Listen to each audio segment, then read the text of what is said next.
Tandaan niyo po, walang miyembro ng pamilya na habang panahon makakasama mo.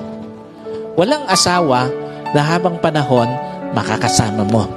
Walang magulang na habang panahon makakasama mo.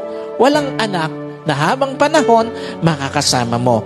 And at the same time, wala din namang kapatid na habang panahon makakasama mo. Meron lang itinakdang panahon ang Diyos para makasama sila sa buhay mo.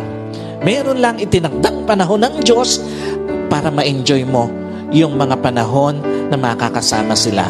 Bawat panahong kasama ang pamilya, pahiram ng Diyos. Bawat panahong kasama mo sila o bawat araw na kasama mo sila, kabawasan yon sa panahong makakasama mo sila. At bawat sandali na lilipas, palapit ng palapit yon sa pagtatapos ng pahiram na panahon sa iyo ng Diyos.